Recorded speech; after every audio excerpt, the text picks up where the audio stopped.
The way you could go viral back in the day, it wasn't as easy as it is today.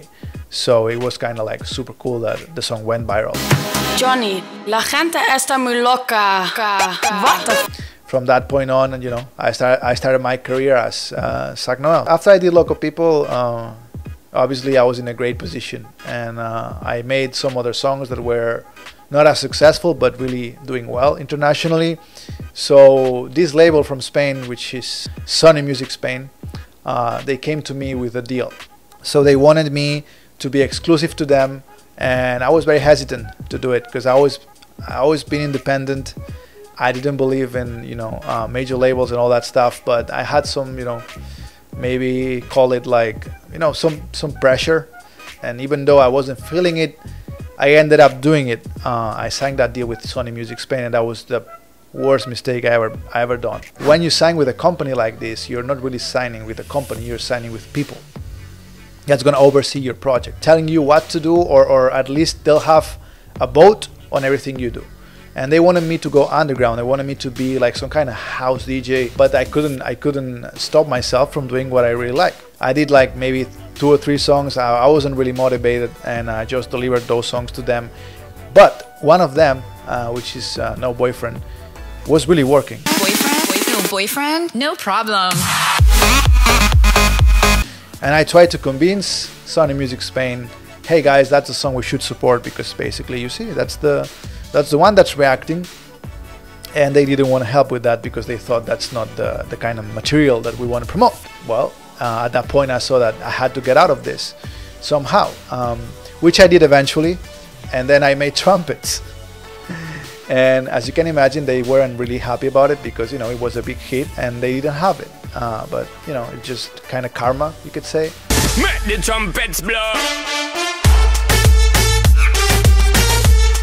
Yeah, and we did Trumpets completely independent, because being signed, it's actually kind of restraining, because, you know, they maybe give you some money in advance, which it's already, I mean, it's your money they're giving you basically, because you have to recoup that, and then they'll pay you, which sometimes they never do. Being independent gives you 100% control. You can do whatever you want, and more importantly, you do it at the pace you want. After this, I also started to work on my label Barnaton, and, you know, to create an outlet for me, for my independent career, and for other people's careers that they maybe wanted to be in business with us, because, you know, they couldn't be in business with Sak Noel because I'm just me, but they could be in business with Barnaton. So it was after we made Trumpets and I started Barnaton that I was looking for a distribution company. I read online that there were a bunch of them, and I ended up signing with TUNECORE.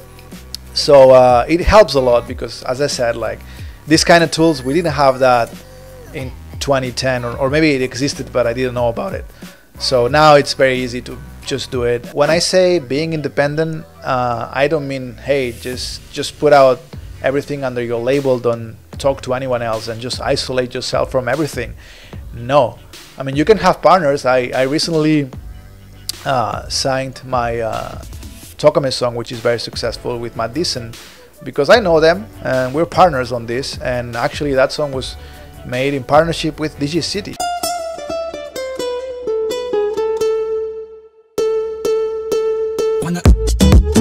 I think that's the future. Like, sometimes they have stuff that you don't have, and so you partner up, but it's an equal partnership. It's not like they own me or anything like that. You know what I mean? We just make business together. Everybody gets their profit. Everybody works their share, and that's how business is done. So don't take it like too literally that you don't have to work with anyone else, because yes, you have to, but you have to keep control. That's my point.